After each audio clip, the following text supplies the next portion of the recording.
Coming up today on the Nice Guys on Business. And I think that's an important part of the value that we can deliver is that support.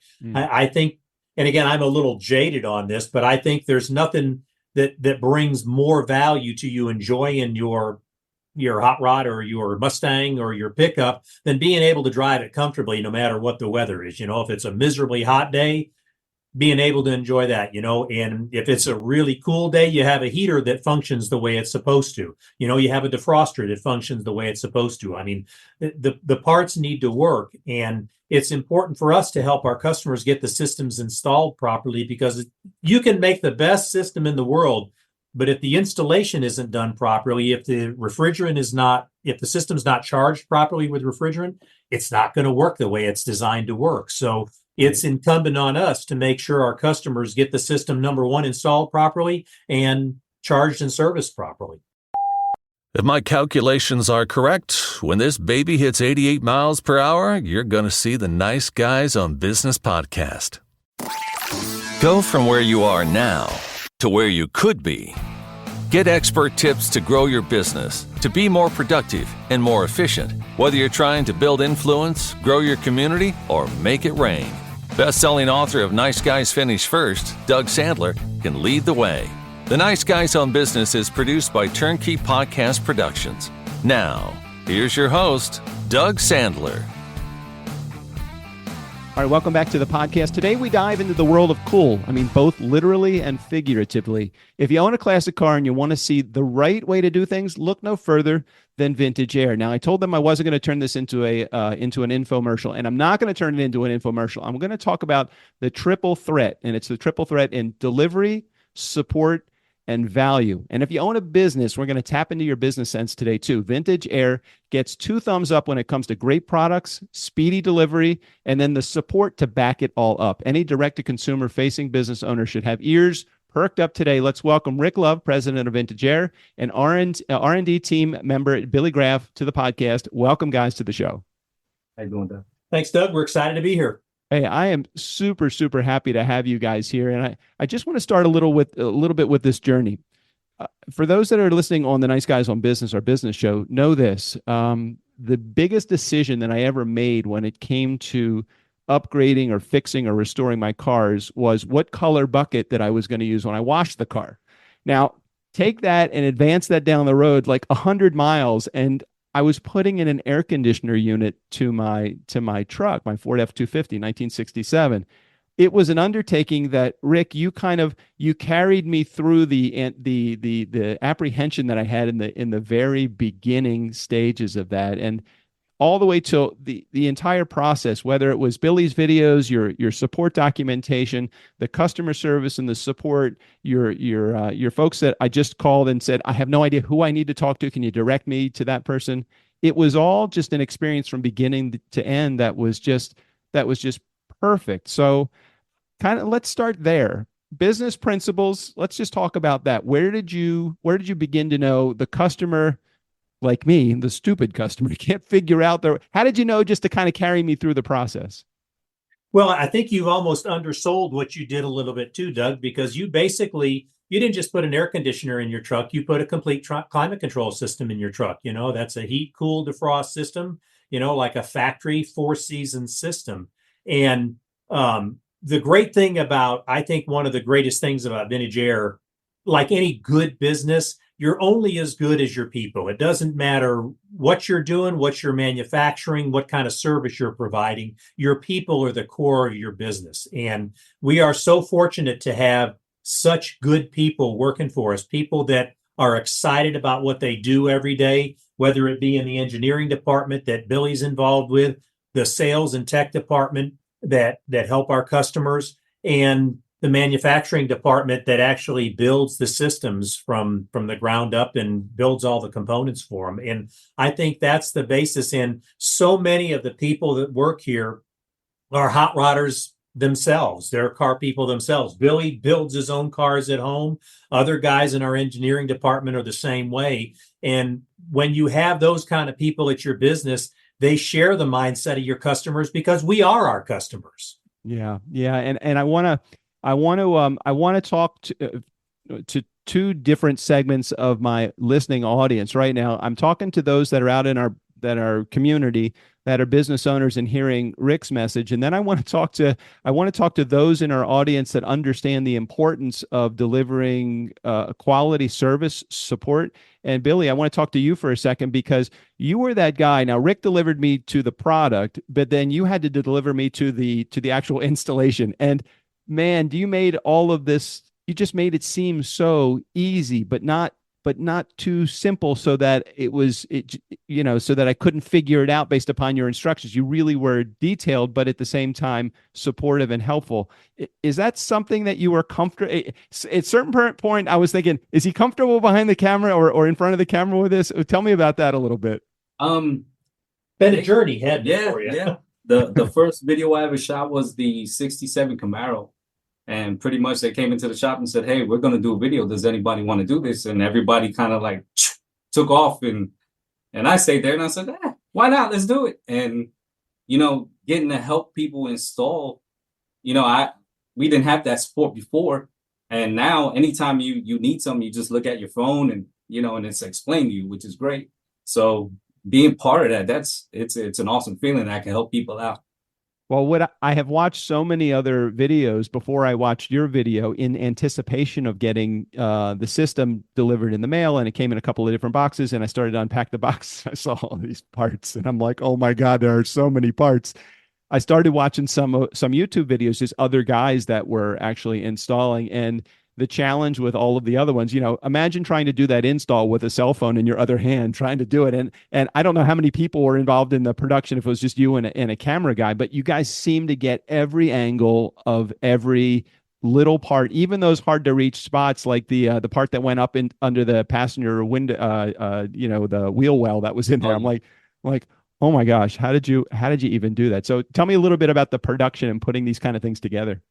So it's usually three of us, Ralph, our documentation guy, and our photographer, and a lot of little GoPros, to get the good shots and, and proper lighting, and sometimes it's hard for me to see it. So I'm like, hey, we need more light. And, we try to make the best of the situation.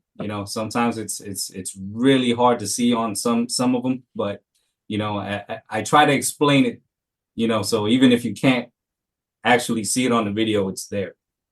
So Rick, I want to come back to you for a moment, because not only do you have to work towards getting a guy that's a little apprehensive like me into the game of doing of making the purchase for those that are out in our community, and then you have to have somebody like Billy that shows you how to do it. You're still going to have questions along the way. And the third component of this, not only what you did and what Billy did, but it was I'm not 100% sure of this, and before I take this to the next level and actually drill a hole or get this thing, charged up with what is it, nitrogen? I don't even know. Right, refrigerant, whatever it goes in that thing. I said, I better make a call. And when I called, I talked to a couple of times, I think several times. I talked to, you probably look at your log and like, Doug called again. Doug called again. I talked to Jay in your telephone support. And again, another level of support that was just unbelievably positive. And everybody has such a great attitude too. So talk to me about Jay's role in this, or your team with Jay a part of it is in this game too.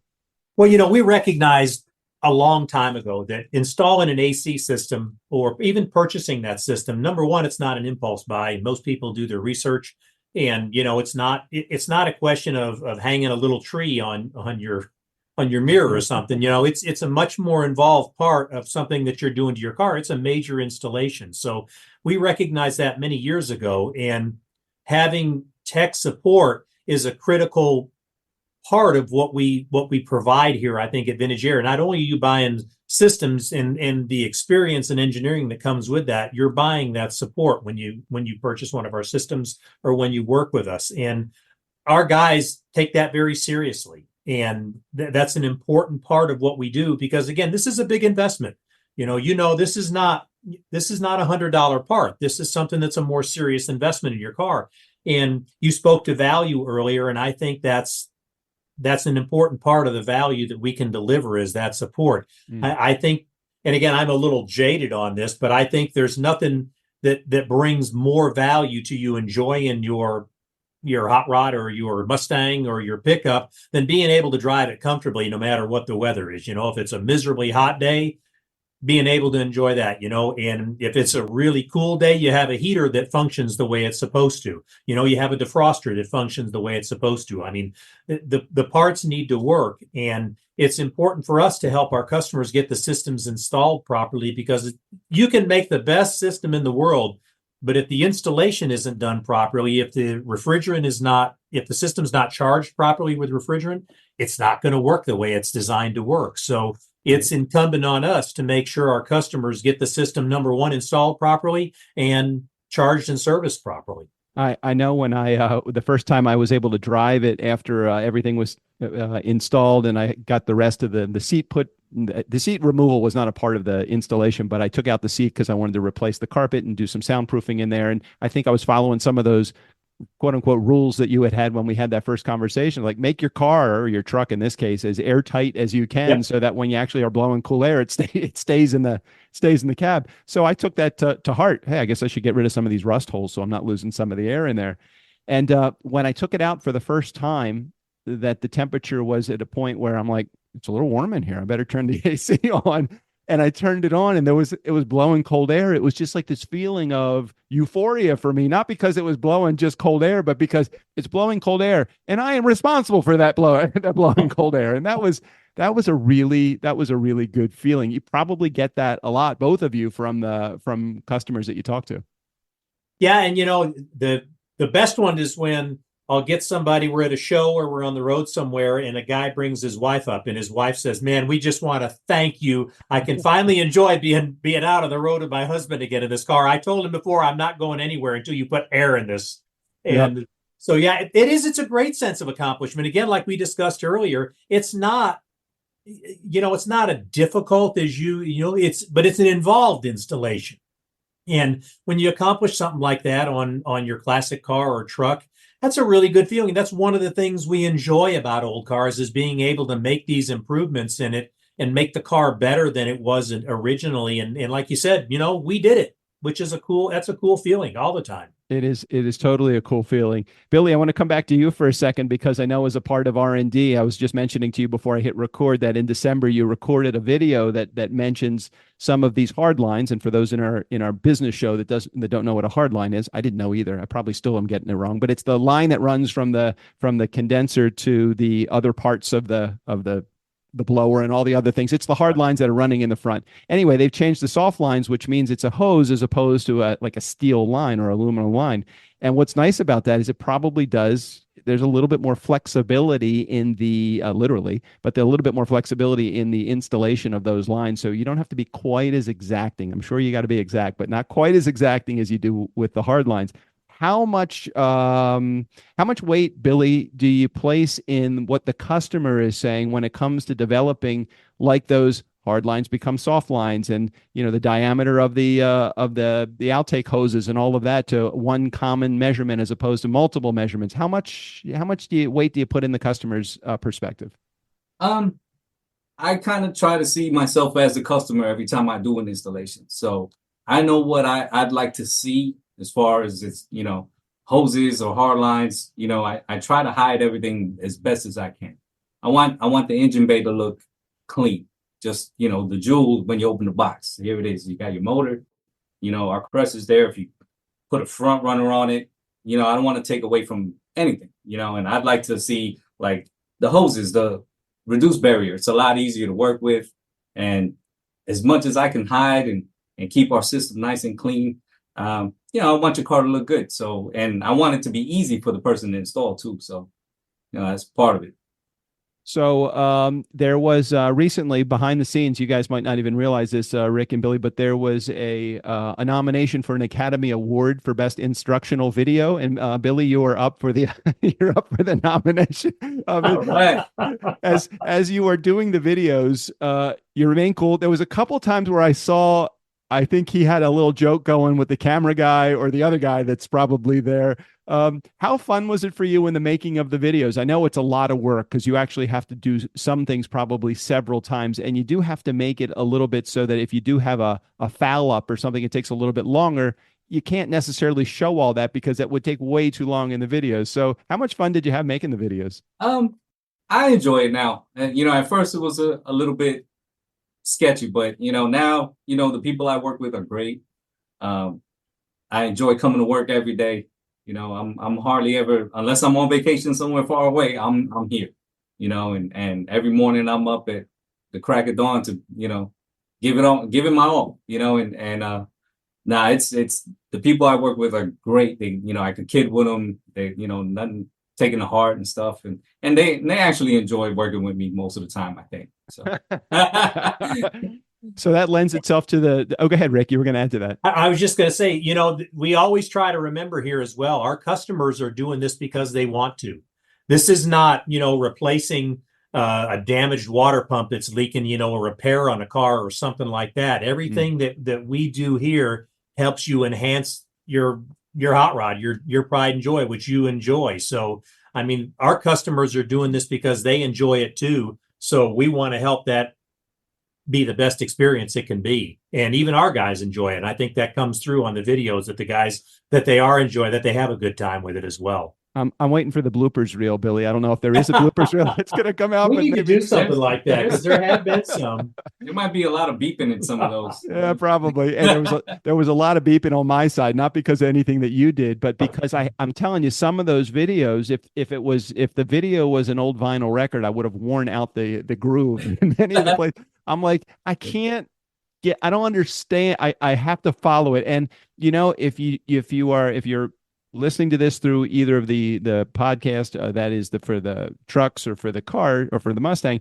you'll know that most repairs, restoration, upgrades that you're doing, if you just are patient, you will get it. And what is it? Measure twice, cut once. It's like if you just measure twice. And in my case, it was like every repair or restoration or anything that I did in my truck, especially like the power steering pump, 3 power steering pumps it took me to get it right. And only because I wasn't taking my time. If I just take my time and just do it. And I can see that could be a frustration for people that are, you told me right at the beginning, Rick, a few months ago when we did the first interview, I think you said, be prepared to invest 30 to 40 hours of time in this. You're not going to do it all in a row, but that's probably about what it came out to. It probably was about 30 to 40 hours of hours in, and maybe 150 of watching Billy on the videos. But it only took me 45 minutes on the video. What do you mean? You've been doing it an hour? There you go. Hey, I want to speak to something that Billy said a little bit earlier, him joking around with like the camera guy and the guy that's doing the documentation and all of that. I want to talk about the culture over at Vintage Air for those that are in our community that own businesses of their own. You probably have some longevity to the people that have been there. There's probably a lot of tenure within your squad. I think you're right there with it, Rick. How long have you been with Vintage Air? I've been here full-time 25 years, over 25 years now. And I became friends with Jack, our founder, in the early 80s at the time. And I did some, at the time I had a little shop at my house and I was doing installations and wiring of cars. And that's how I met Jack. I became a Vintage Air distributor and did a bunch of Vintage Air installations. And there are some people here that I know from that time. I mean, we have our Christmas luncheon before Christmas every year. And that's when we hand out our 10-year awards, our 5-year people, 10-year people, 20-year, 15, 20-year people, 25. And that's always gratifying for us when there's so many people that are in that 10 to 20-year range or the 20 to 25-year range. And it's cool that we have several sets of husband and wife that work here together. And we have now several sets where you've got a father and a son that are working here, 2 generations of people that have been working at Vintage Air. And that's really cool for us because it shows that we try to keep that family type atmosphere here. And if you've got a father bringing his son on board, or you have a husband bringing their wife on board, that makes us feel good because if we weren't treating them right, they wouldn't be bringing their family in. Billy, what was the reason that you started with Vintage Air? How long have you been with the organization? Oh, I've been here 10 years now. Yeah. Okay. And do you remember your first day? Or was there any fear in that first day, or were you like, ready? I need the cash. Let's get it going. I was doing a different kind of job, more physical labor. And I had a friend that worked here and he actually put me on. and I got in and I was working in production. I was actually soldering the noodles onto the That's right. You were in the coil yeah, department. I was in the Didn't you? coil That's department. right. I So and forgot all that. the Did you coils, started in the coil department? I was That's building. right. You were. That's right. You were brazing coils. Yeah, the little parts. I was the one That's actually right. making the little parts that go onto the coils before they even went to the unit. That's So right. those Feeder tubes and everything yeah, you started those on. are the parts that are inside the little Ziploc bags that come in the bigger box, that come in the biggest box that comes of all. You were the tiny part maker. And then somebody asked me if I wanted to be in R&D, and I was like, "Oh yeah, I gotta touch cars. You know, I love cars." So yeah, that was. And then I've been here for 10 years, and I love almost every day of it. So I would be remiss if I didn't ask this question, just based upon some of the people that I know are in our community. Billy, what's in your garage right now or on your driveway? Oh man, how long is this show? Oh, you got a bunch. Okay, I'll talk to you then. What's on it? I got a 1940 Rat Rod Chevy truck, 57 Chevy Bel Air two-door hardtop. That's actually, we're gonna do the new kit. I'm bringing that tomorrow to work. So Nice. I get to work on my own baby at work. That's great. And what else? A 75 Laguna and a 79 El Camino. Wow. So you definitely have the variation from really old to fairly newer classic car in the bunch. I know it's like picking your own favorite kid. Any favorites in there? They're all family. I don't know. You know, it's funny. I kind of feel the same way. I go hot and cold. It's like, when I got my Mustang, love my Mustang. When I got my truck, I fell in love with my truck, and I keep going back and forth. Right now, the truck is winning out. It's the one that's on the driveway. So for me, because I can only fit a certain amount into the garage, I can only fit one plus all of our Christmas decorations in the garage. So for me, it's like the one that gets the most attention is the one that's out on the driveway, and it's such a great thing to be able to enjoy these old classics. Let's talk about that for a second. As far as community, I know you do a lot in the community, Rick. Billy, I don't know you as well, but I know that Rick is involved in all of the different events that you go to, different car shows. Are there any things that are like ultra important to you, like the guiding light, the North Star when it comes to community? We'll start with you, Rick, and then I would like to talk to you about it, Billy. Well, we are in the classic car, hot rod, truck. I mean, it is a community, and we have an open house here once a year, usually the first Saturday of May, and that's one of my favorite days of the year because we invite local customers. And gosh, we have some customers come from Dallas to our one-day open house. I mean, they'll drive 300 miles each way to come to our open house, and we have the production area open, and it's a way for us to, number one, thank our customers, but even more importantly to me, it's a way for us to get our employees' families out here. And we have the shop open so that our employees can bring their kids or their wives in and show them where they work, what they do. And the cool part about that too is, they're making small parts every day, or they're making air conditioning systems every day. At the open house, they get an opportunity to see where those systems go. They see them in people's cars and trucks and hot rods, and see the amount of care and ingenuity and creativity our customers have used installing the parts that they produce. And that's a really cool day for us. I said that's one of my favorite days of the year for that dynamic. It's a great interaction with our customers, but we can get that at other shows. For our employees here to get that interaction with our customers and their families, that's really a cool deal. Well, you have to put me on your invite list for that May 1, because I'm thinking I'd love to come down there maybe a day before or stay a day later and check out, just do a tour of it. But I don't want to get May 4th. Put it down, May 4th. You're welcome, Doug. Love to have you here. That would be great. And the other thing we could possibly do, if it's okay with you, if I got to look at my schedule, but we could set up a table and actually do some podcast interviews of some of your clients that are there and help it a little bit more. That would be really fun. Absolutely. That would be a hoot. They'd love it. No, absolutely. Hey, side note, I remember as I was doing the install, talk about just things that you encounter along the way that you don't anticipate. These cars and trucks that are sometimes 50 plus years old that we're putting these systems in. They have parts that have been installed by the previous owner that you're like, I don't see that in Billy's video anywhere. But there was one part on mine that I'm like, oh, well, maybe I should tell these guys about this. The fuel gauge selector switch for the old F series is right where that the driver's side vent is supposed to go.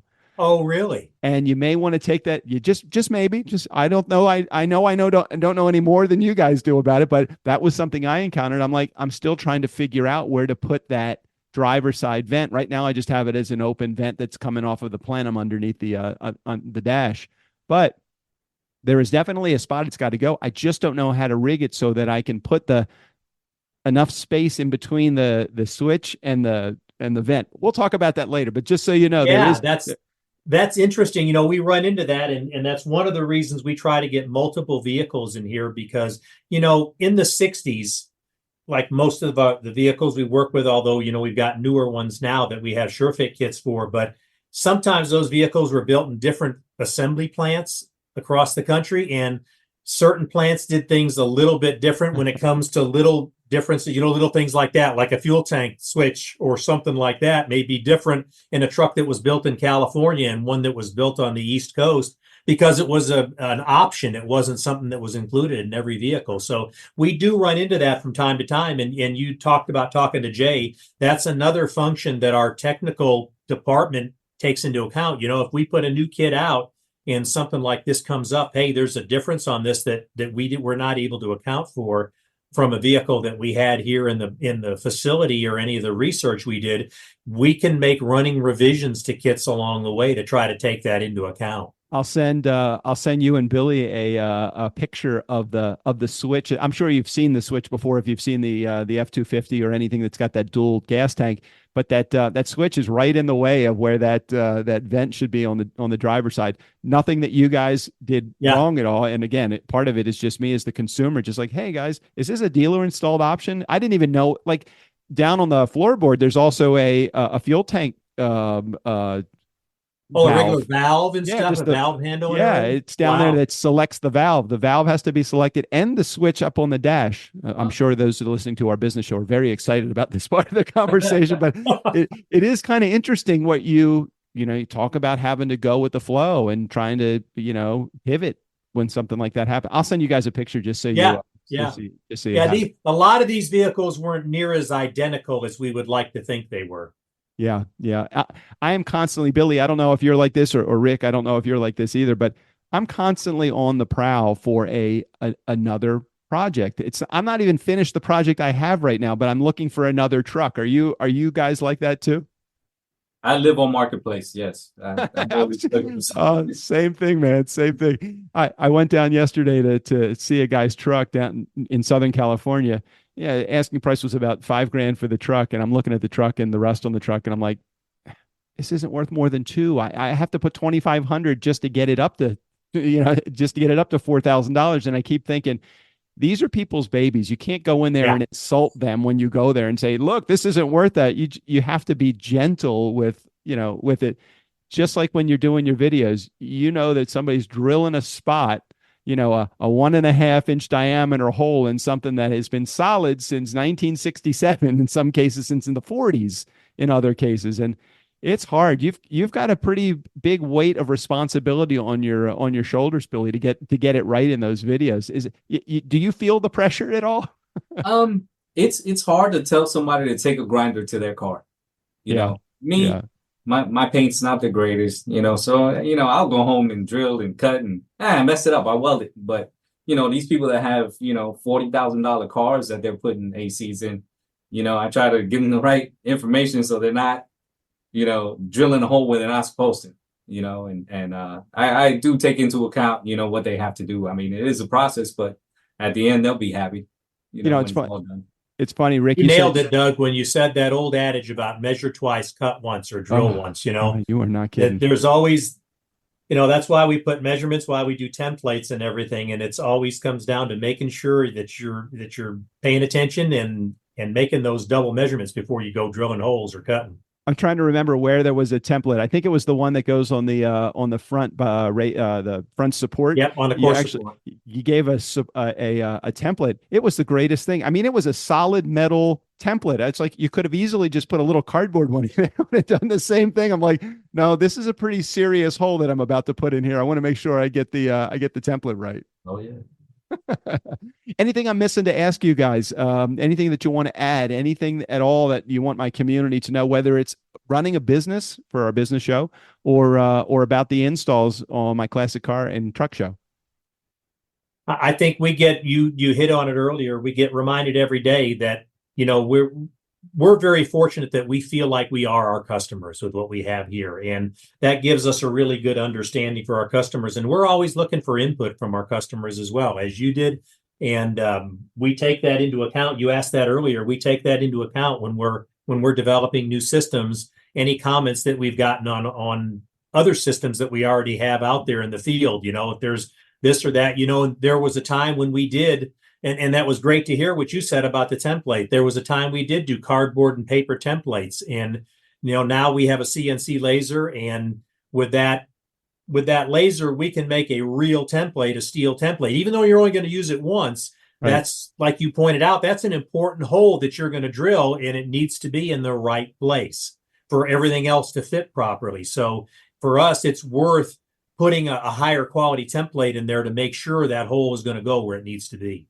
And I don't mean to spend your money, Rick, because I know that you got to watch margins in every possible way that you can go. But without that wrench that you gave me at SEMA, without that wrench, the special fit wrench, the thin walled wrench, I don't know how I would have ever gotten to that one.